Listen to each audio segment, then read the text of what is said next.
तो पार्ट 16 की शुरुआत वहीं से होती है जहाँ पिछला एपिसोड खत्म हुआ था। गुवन बटलर को बताता है कि दोही पे फिर से उस किलर ने अटैक किया था और कल वो सच में मर सकती थी अगर मैं टाइम पे नहीं पहुंचा होता तो। पर इससे एक बात मैं समझ चुका हूँ कि वो किलर अपना चेहरा बदलकर दोही पर हमला करता है। जो सुनकर ये बटलर तो हैरान हुए जा रहा था। तभी गुवन उसे बताता है कि कल रात मैंने दोही को शादी के लिए प्रपोज किया। बटलर ने ध्यान से उसकी बात नहीं सुनी थी। कहता है कि ये तो पुरानी न्यूज है, दोही ने आपको शादी के लिए प्रपोज किया था पर आपने तो उसे तुरंत ही रिजेक्ट कर दिया था जो न्यूज की हेडलाइंस बन गई थी। तो गुवन कहता है कि पहले अच्छे से मेरी बात सुन, इस बार मैंने दोही को शादी के लिए प्रपोज किया। जो सुन बटलर तो डबल शॉक्ड रह जाता है और उसे चिल्ला चिल्ला कर पूछने लग जाता है कि आपने उसे प्रपोज किया, ये कैसे हो सकता है? पहले तो आप ही ने सबके सामने उसके प्रपोजल को ठुकराया, तो फिर अब आपने उसे क्यों प्रपोज किया? तो ये सब वो चिल्ला कर कह रहा होता है। तो गुवन उसे चुप रहने के लिए कहता है। तो बटलर थोड़ा शांत होकर उसे कहता है कि आप ही ने तो कहा था कि कोई पागल ही होगा जो इंसान से शादी करेगा, तो फिर आपने दोही को शादी के लिए क्यों प्रपोज किया? जिस पर गुवन थोड़ा सोच कर कहता है कि अगर वो किसी और से शादी कर लेती तो फिर मैं एक मैरिड वुमन के हाथ को कैसे पकड़ सकता था, वो बिल्कुल भी डिसेंट नहीं लगता। तो बटलर कहता है कि डेमंस कब से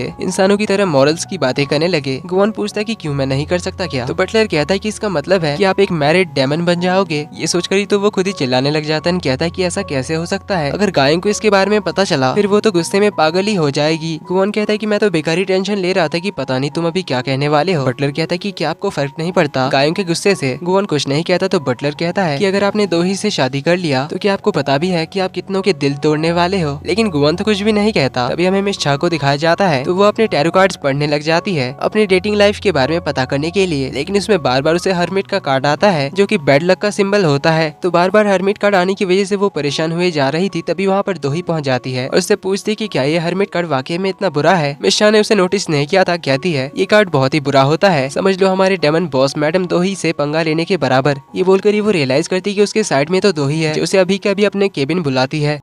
मिशा तो काफी घबरा जाती है कि अब तो मैं गई काम से। तो दोही उसे कहती कि मैंने एक रूमर सुना है। उसने इतना कहा ही था कि मिशा कहने लग जाती कि मैंने आपके बारे में कभी कुछ बुरा नहीं बोला और पीठ पीछे तो बिल्कुल भी नहीं। तभी दोही कहती कि मैंने सुना है कि तुम एक काफी अच्छी टैरो कार्ड रीडर हो। इसके बाद ही मिशा अपने कार्ड्स निकालती है, दोही को एक कार्ड चूज करने को कहती है। काफी सोचने के बाद दोही एक कार्ड उठाती है जो होता है व्हील ऑफ फॉर्च्यून का कार्ड, जिस बारे में दोही मिशा से पूछती है तो वो बताती है कि ये काफी अच्छा कार्ड है जो रीयूनियन को सिंबलाइज करती है, यानी कि आपकी मुलाकात किसी खास इंसान से होने वाली है जिसके साथ आपकी नई शुरुआत होगी।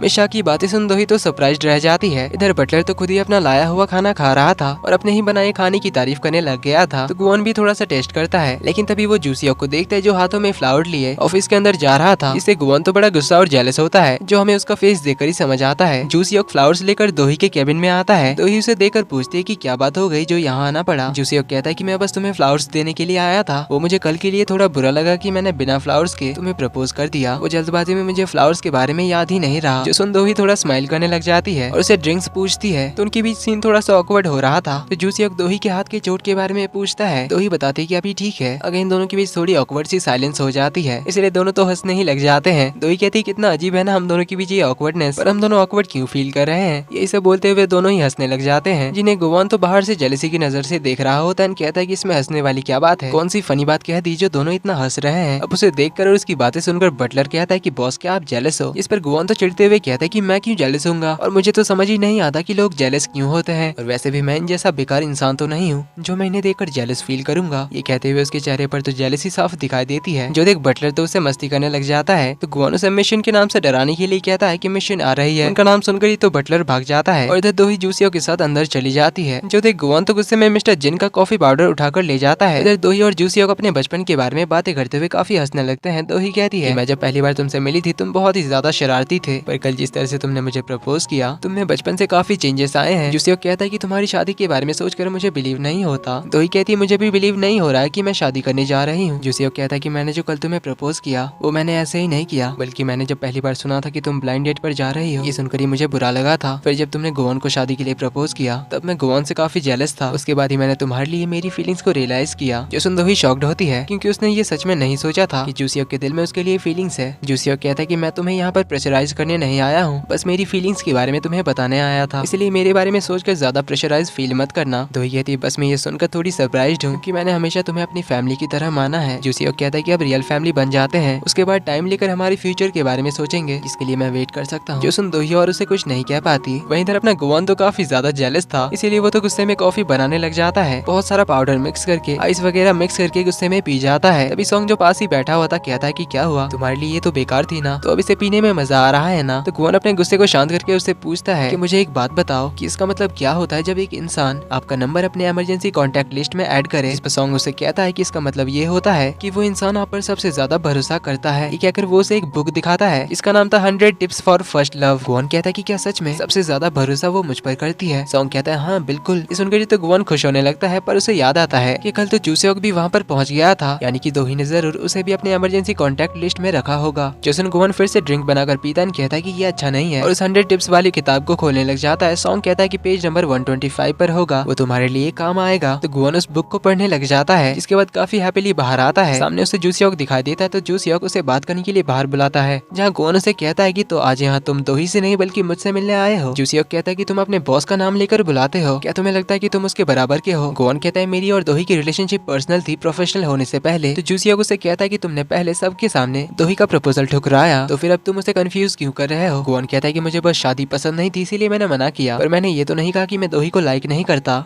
जोसन जूसेओक उसके पास आकर कहता है कि उसके इमोशंस के साथ मत खेलो, तुम्हें पता है कि वो कितनी डेस्परेट है इस सिचुएशन में, इसीलिए उसकी फीलिंग्स के साथ मत खेलो। गुवन कहता है मैं मजाक नहीं कर रहा, मैं दोही को लेकर सीरियस हूँ। दोनों के बीच गर्मा गर्मी का माहौल था ही, तभी मिशन का ऑर्डर आता है कि दोही बाहर जाने वाली है, इसलिए कार रेडी करो। तो गुवन जूसेओक से कहता है कि मैं तुम्हारे साथ बात करके टाइम पास नहीं कर सकता, मैं बहुत बिजी हूँ। ये कहकर जाने लगता है, तभी पीछे से जूसेओक कहता है कि अपनी जगह मत भूलना, तुम सिर्फ दोही के बॉडीगार्ड हो, इसलिए लाइन क्रॉस मत करना। इस पर गुवन कहता है कि ऐसी कोई लाइन नहीं बनी जिसे मैं क्रॉस नहीं कर सकता। ये कहकर चला जाता है, तो जूसेओक उसे गुस्से में घूरने लग जाता है। इसके बाद दोही कार में कहीं जा रही होती है, तभी गुवन उससे पूछता है तुमने मुझे और जूसेओक दोनों को ही इमरजेंसी कॉन्टैक्ट लिस्ट में क्यों सेव रखा है। दोही कहती है क्योंकि तुम मेरे बॉडीगार्ड और वो मेरी फैमिली। देन पूछती है कि तुमने मुझे प्रपोज क्यों किया, जब तुमने सबके सामने मेरे प्रपोजल को ठुकराया था। गुवन कहता है पता नहीं सब लोग मुझसे यही सवाल क्यों पूछते हैं। देन आगे कुछ कहने जाता है जो हमें नहीं दिखाया जाता। अगला सीन हमें दिखाया जाता है मेरे ग्रुप की एक ग्राउंड ब्रेकिंग सेरेमनी का, जहाँ नोसुक पूरी फैमिली के साथ आया था, बाहर मीडिया वाले भी थे। वो एज ए चेयरमैन स्पीच देने के लिए आगे आता है। उसने अपनी स्पीच शुरू ही किया था, तभी सामने से दोही गुवन के साथ एंट्री मारती है, जिसे देख ये सब तो हैरान रह जाते हैं, क्योंकि दोही कभी ऐसे सारे इवेंट्स अटेंड नहीं करती थी, लेकिन वो तो सीधा स्टेज पे चढ़ जाती है। जहाँ म्योंग उससे पूछता है कि अचानक तुम यहाँ कैसे, इससे पहले तो कभी नहीं आई थी। इस पर दोही कहती है क्यों, शौक लगा क्या, अब से तो बस तैयार रहना अगले सरप्राइज के लिए। ये कहकर वो सेंटर में चली आती है, जहाँ नोसुक के स्पीच के बाद दोही उसे कहती कि शायद होस्ट ने गलती कर दी, उन्होंने गलती से आपको चेयरमैन बुला दिया एक्टिंग चेयरमैन की जगह पर। नोसुक कहता है ऐसे टाइम पर कोई कंट्रोवर्सी ना क्रिएट हो इसीलिए कहा है। इस पर दोही कहती है अच्छा तो ये गलती से नहीं कहा था। देन उन्हें बताती कि मैं कल शादी करने वाली हूँ। जो नोसुक के साथ बाकी सब भी शॉक्ड होते हैं। दोही कहती है वो थोड़ी जल्दी है ना, इसलिए इनविटेशन कार्ड्स बनाने का टाइम नहीं मिला, इसलिए आप तो समझ ही सकते हैं आखिरकार हम एक फैमिली जो है, इसलिए आप सभी जरूर आना मेरी शादी में। ये कहकर वो जाने लगती है। उसे गुवन कहीं दिखाई नहीं दे रहा था, इसलिए वो हर तरफ देखने लग जाती है। पर तभी वो कुछ लेबर्स के बीच एक आदमी को नोटिस करती है जिसके गर्दन पर स्क्रैचेस के निशान थे, जो असल में वो किलर ही था। इसलिए वो उसे फॉलो करने जाती है, जिससे वो गिरने वाली होती है, पर गुवन आकर उसे होल्ड कर लेता है। और इसी के साथ पार्ट 16 का एंड यहीं पर होता है। अब दोही किसका प्रपोजल एक्सेप्ट करेगी देखेंगे हम अगले पार्ट में।